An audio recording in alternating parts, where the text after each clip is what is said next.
Alhamdulillahirabbil alamin wassalatu wassalamu ala asrafil anbiya'i wal mursalin sayyidina Muhammadin wa ala alihi wa sahbihi ajmain. Amma ba'd. Berdirinya Al-Fakir di sini, Al-Fakir ingin membahas sedikit dari ilmu Al-Imam Al-Habib Abdullah bin Alawi Al-Haddad dalam kitabnya yang dinamakan Sabilul Itikar. Ini membahas apa kitab ini? Membahas kehidupan-kehidupan yang telah kita lalui ataupun yang akan kita lalui. Beliau di sini membagi dalam kelima kehidupan, dalam 5 jenjang kehidupan, yang setiap jenjang tersebut akan dipisah dengan ajal, sesuatu yang akan memisah antara kedua kehidupan tersebut. Dan beliau ini sebenarnya udah dari dulu pengen ngarang kitab ini, tapi terlintas dalam hati beliau tuh untuk mengakhirkannya pada tahun ingin mengakhirkannya pada saat beliau berusia sekitar 63 tahun. Dan beliau mengarang kitab ini untuk mengingatkan kita akan kehidupan berbagai macam kehidupan. Yang pertama, beliau itu membagi kepada kelima kehidupan. Yang pertama itu adalah dari terciptanya Nabi Adam dan dititipkannya Nabi Adam kepada duriyah-duriyahnya dititipkan kepada Nabi Adam. Dan dari situ duriannya berpindah dari rahim ke rahim sampai keluar kayak kita gini. Yang kedua itu dari keluarnya manusia dari kedua orang tuanya atau masih dari lahirnya. Dari rahim itu sudah masuk kepada kehidupan yang kedua. Terus yang kehidupan ketiga itu adalah dimulai dari keluarnya kita dari dunia, dipisah dengan dari kita, dimulainya dari kita setelah meninggal di alam barzah, alam kubur. Habis itu yang keempat itu adalah apa? Yang keempat itu ketika malaikat Israfil itu meniup sangkakala. Yang kedua itu yaitu yaumul ba'ats, di hari kita akan dibangkitkan. Yang kelima dimulainya kita masuknya kepada surga ataupun neraka. Beliau membahas yang pertama itu kan di situ dimulainya dari terciptanya Nabi Adam. Terciptanya Nabi Adam di situ di yaumil misak, di yaumil ahdi misak, kita dikumpulkan dalam satu wadi, di satu lembah dikumpulkan oleh Allah Subhanahu wa taala dan ditanya, alastu bi rabbikum? Qalu bala. Apakah aku Tuhanmu? Mereka mengatakan bala, kamu adalah Tuhanku ya Rabb. Dan di situ juga ketika yang menunjukkan bahwasanya adanya kehidupan tersebut ada apa? Bahwasanya diceritakan bahwasanya Nabi Adam itu mendengar suara tasbihnya Nabi Muhammad di dalam punggungnya, di doharnya Nabi Adam alaihissalam. Yang tasbihnya itu menyerupai suara burung. Itu menunjukkan bahwasanya kehidupan yang pertama. Kenapa kok kita enggak merasa? Mungkin karena kita tertutup oleh jahal, tertutup oleh badan kita, tertutup oleh nafsu kita. Di sini dikhususkan bahwasanya disebutkan oleh Imam Habib Abdullah bin Al-Haddad bahwasanya Nabi Muhammad itu masih mengingat apa yang terjadi waktu itu.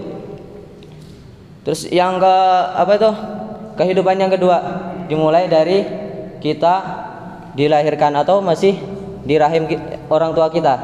Di situ disebutkan bahwasanya hadis kita diciptakan dalam rahim ibu kita dari 40 hari tercipta segumpal darah, terus 40 hari lagi segumpal daging, dan 40 hari lagi kita ditiupkan kepada jasad tersebut, segumpal daging tersebut ada ruh oleh malaikat dan diperintahkan kepada malaikat tersebut untuk menuliskan 4 perkara.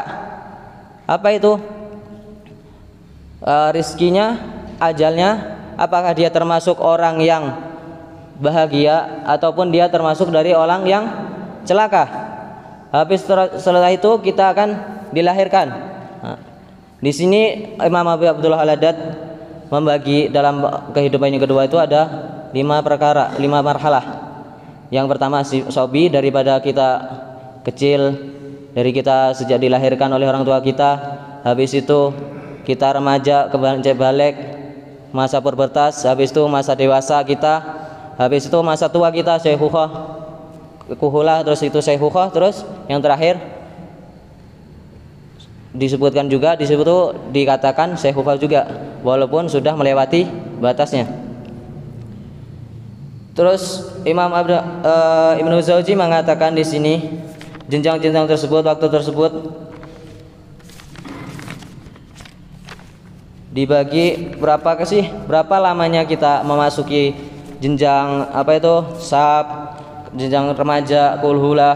Di sini disebutkan bahwasanya Imam Jauzi itu kalau sobi itu dari dia kecil sampai mencapai umur 15 tahun. Yang kedua adalah sab atau remaja. Remaja dimulai apa? Dari 15 tahun sampai umur 35 menurut Imam Ibnu Jauzi mengatakan di sini. Yang ketiga itu adalah kuhulah dari umur 35 sampai umur 50. Dan yang keempat itu syaikhukah dimulai dari 50 tadi sampai ke umur 70. Yang terakhir adalah kibar atau itu kibar setelah syaikhukah sampai kita meninggal, memenuhi ajal kita. Di pembahasan masalah di jenjang kuhulah di sini itu ada suatu umur yang 40 tahun. Umur itu 40 tahun. Di situ ada suatu keistimewaan. Dikatakan bahwasanya barang siapa yang dia mencapai umur 40 tahun, dia itu kebaikan dia itu enggak apa itu kebaikannya dia itu lebih sedikit daripada kejelekannya. Maka pada saat itu setan mengatakan hada wajhun la yuflih. Ini adalah muka atau orang yang tidak beruntung. Kenapa? Karena kebaikannya itu kurang, kebaikannya sedikit, banyak dari kejelekannya. Terus berpindah ke umur yang ketiga. Ketiga itu dari kita mati sampai ke kita dibangkitkan atau yaumul ba'ats.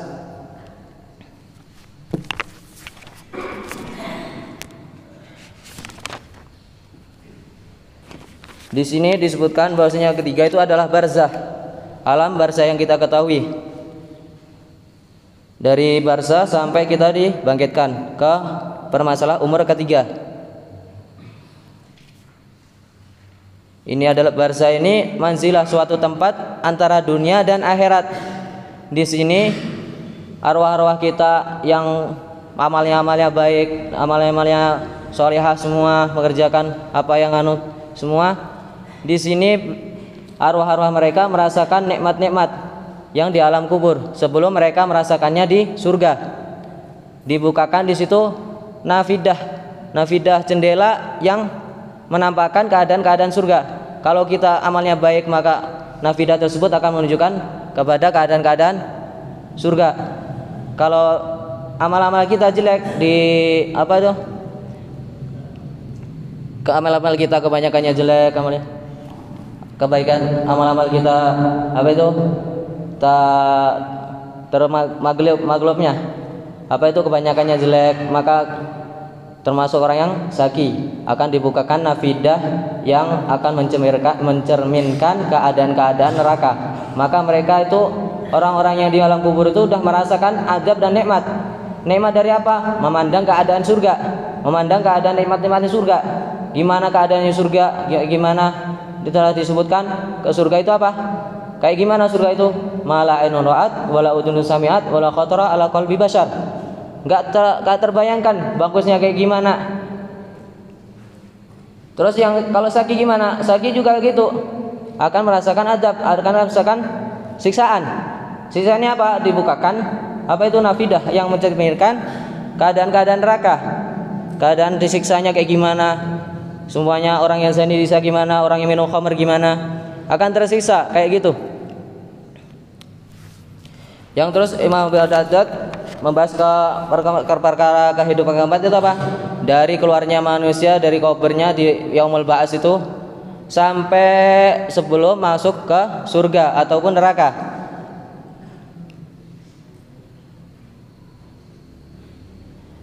Disebut di Imam Abdullah Al-Haddad menjelaskan di situ bagaimana sih Allah membangkitkan manusia tersebut ketika malaikat Israfil diperintahkan untuk meniup sangkakala yang kedua. Itu amtorat sama langit itu akan menurunkan hujan. Hujan itu yang menyerupai mani. Dan dari mani tersebut akan tumbuh suatu jasad. Dan habis tumbuh dari suatu jasad, dikembalikan arwah-arwahnya mereka ke jasad-jasadnya yang telah tercipta dari hujan tadi. Dan di situ juga dihisab, ada yang dihisab dalam setelah kita dibangkitkan, kita dikumpulkan, ada yang di situ dihisab, ada yang dibebaskan, nggak dihisab. Ada habis itu didirikan mizan amal kita. Apabila amalan kita baik semua, kebaikan kita mengalahkan kejelekan kita, maka termasuk orang yang muflih, orang yang faz, orang yang beruntung. Kalau kejelekan kita sedikit atau kalah dengan kejelekan kita, mengalahkan kebaikan kita, atau kejelekan kita terlalu banyak sampai kebaikan kita nggak terhitung karena dikitnya, maka kita termasuk orang yang saki, orang yang celaka, yang akan mengarahkan kita kepada neraka. Dan di situ di alam tersebut kita akan melewati sirat. Sirat itu dikatakan sirat itu lebih tajam daripada pedang dan lebih kecil daripada ukuran rambut kita. Kayak gimana tajamnya pedang? Bahwasanya pedang itu kalau kita tebaskan bisa-bisa leher orang itu langsung putus. Kayak gimana kalau sirat itu lebih tajam daripada pedang? Bagaimana kalau kita bayangkan? Enggak bakal kebayangkan gimana tajamnya. Habis itu lebih kecil daripada rambut. Dikatakan di sirat itu lebih kecil daripada rambut. Di situ orang-orang yang melewati sirat itu bermacam-macam. Ada yang sangat cepat, kayak kilat, sekejap mata langsung sampai bisa melewati. Ada yang kayak mengendarai sepeda motor, ada yang mengendarai mobil, ada yang berjalan kaki, ada yang merangkak, tergantung amal-amal yang kita kerjakan di dalam dunia kita. Dunia darul amal la jazaa fiha. Darul amal, darul pekerjaan kita yang tidak ada di situ pembalasan atau jaza min jinsi amal. Atau pembalasan itu akan tergantung kepada pekerjaan kita. Terus yang terakhir itu beliau menjelaskan umur yang kelima, kehidupan kita yang kelima, yaitu duhul kita, masuknya kita kepada surga ataupun neraka. Di situ di kitab ini beliau menjelaskan sifat-sifatnya dikutip dari hadis-hadis dan ayat-ayat. Al-Fakir di sini hanya membacakan sedikit karena kalau dibacakan semua akan menghabiskan waktu. Di sini disebutkan yang diriwayatkan oleh Nabi Muhammad SAW bahwasanya api neraka itu, beliau akan membahas tentang masalah neraka. Neraka di sini pertama kali itu akan dipanaskan selama 1000 tahun sampai neraka itu berwarna merah. Apinya neraka itu berwarna merah.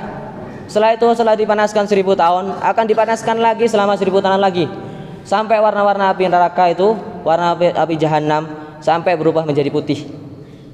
Habis berubah jadi putih dipanaskan lagi 1000 tahun lagi sampai berubah warnanya menjadi hitam. Hitam pekat, hitam yang sangat hitam, yang hitam pekat itu kayak tinta gitu mungkin ya. Terus di situ bahwasanya api-api yang kita jumpai di sini itu hanya sepertujuhnya api jahanam, sepertujuhnya api neraka. Api-api dari matahari semua, lava semua, itu cuma sekelumit dari api jahanam. Bagaimana kita bayangkan kalau api dunia aja udah kayak gitu, gimana api jahanamnya nanti? Gimana api neraka nanti? Maka celakalah orang yang masuk neraka. Terus habis beliau menjelaskan tentang sifat-sifat neraka, beliau menjelaskan tentang jannah, sifat-sifat surga. Di situ Nabi Muhammad meriwayatkan kayak tadi yang artinya itu al-jannah itu mala ainun ra'at wala udhunun sami'at wala khatar ala qalbi bashar. Jannah itu enggak bakal terlintas di mata kita, terlintas di hati kita. Enggak akan terpikirkan kayak gimana nikmatnya, kayak gimana indahnya, kayak gimana menakjubkannya, kayak gimana nikmat-nikmat yang akan disiapkan oleh Allah Subhanahu wa taala untuk orang-orang yang menaatinya, orang-orang yang jalan di jalan utusan-utusan Allah, utusan nabi-nabi Allah yang berjalan dalam jejak kaki Nabi Muhammad, yang mengikuti jejak mereka, orang-orang soleh, orang salaf soleh. Dan beliau mengarang ini agar kita itu nggak lupa akan kehidupan ini, kehidupan jenjang-jenjang kita yang akan kita lalui. Nggak kayak orang-orang yang di luar sana, bahwasanya udah kalau mati udah selesai, nggak ada perkara lagi yang selain setelah itu. Maka di sini beliau mengarang kitab As-Sabil Ikhtiar ini mungkin untuk mengingatkan kita akan kehidupan kita yang akan kita lalui, kehidupan kita akan datang, agar kita mempersiapkan untuk melalui kehidupan tersebut. Mungkin sekian dari Al-Fakir. Mohon maaf atas kesalahan yang mungkin antum temukan dalam penyampaian Al-Fakir. Kalau ada kurangnya saya mohon maaf. Wabillahi taufiq wal hidayah. Assalamualaikum warahmatullahi taala wabarakatuh.